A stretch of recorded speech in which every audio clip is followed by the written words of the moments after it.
The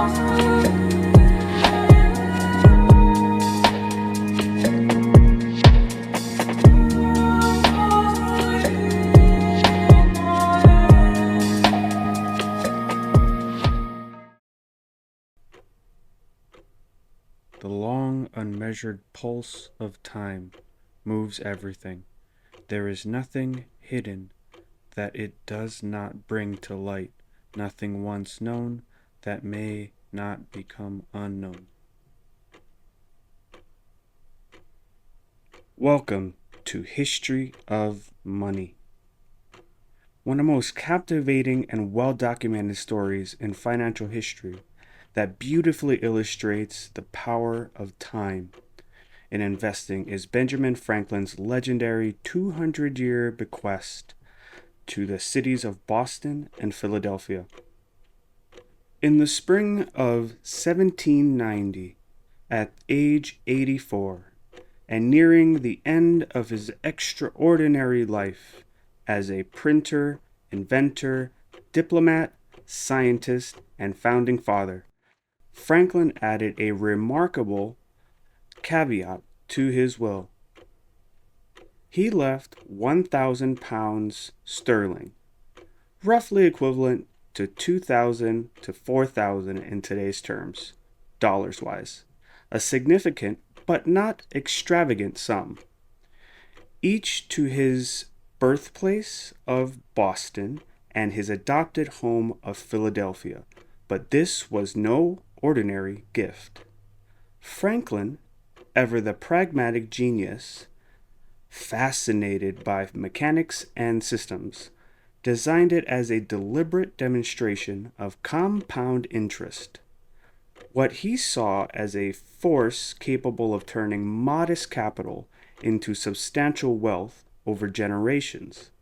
His instructions were precise and long-term. For the first 100 years, the money was to be loaned out at 5% interest to young, married artisans, skilled tradesmen under 25 starting their careers.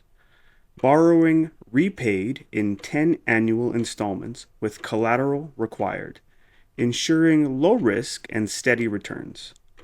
All interest and repayments were reinvested to lend more, allowing the fund to compound relentlessly.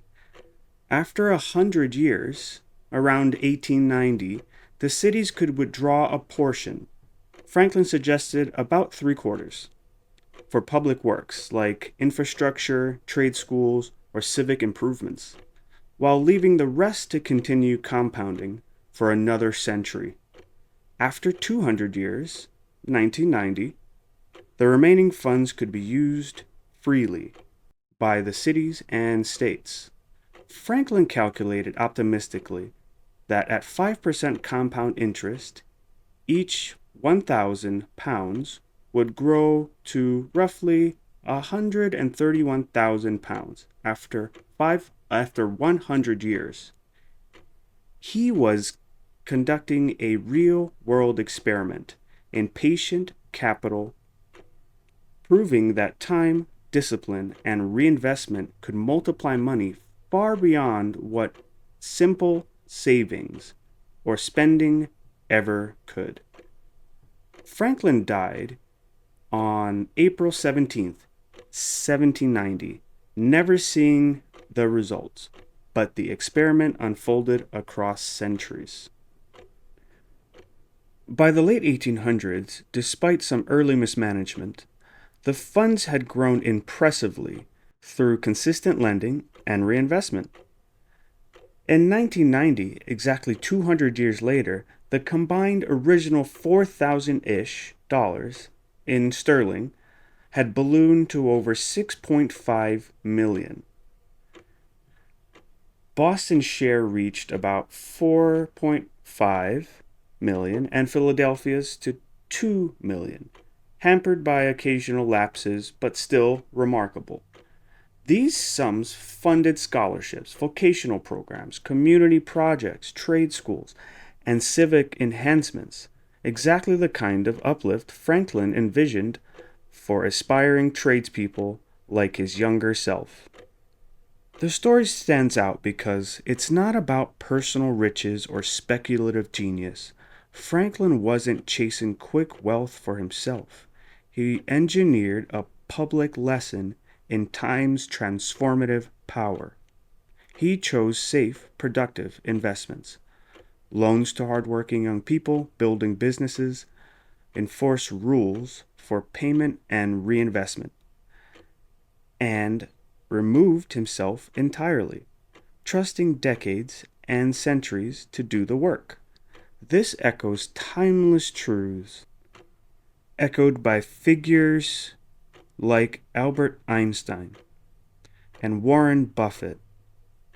A combination of living in America, some lucky genes, and compound interest. Start with something solid and understandable. Reinvest returns faithfully rather than spending them. Avoid unnecessary interruptions. No panic selling, no impulsive moves. Give time permission to compound. The longer the horizon, the more exponential the outcome. Franklin's bequest isn't ancient myth. It's verifiable history with receipts. It shows that even modest, disciplined capital, when allowed to do the work undisturbed over lifetimes, can create outsized impact. In a world obsessed with speed and shortcuts, this quiet experiment reminds us the greatest returns often come not from brilliance or timing, but from starting, staying consistent, and letting time reveal its miracle. Your own investments can follow the same principle, whether in stocks, real estate, retirement accounts, or simple savings. Begin wherever you are. Choose quality, reinvest, and trust the decades ahead. As Franklin proved, without fanfare, patience isn't passive, it's powerfully productive. As always, stay safe, farewell, a hui ho, and I'll see you on the porch.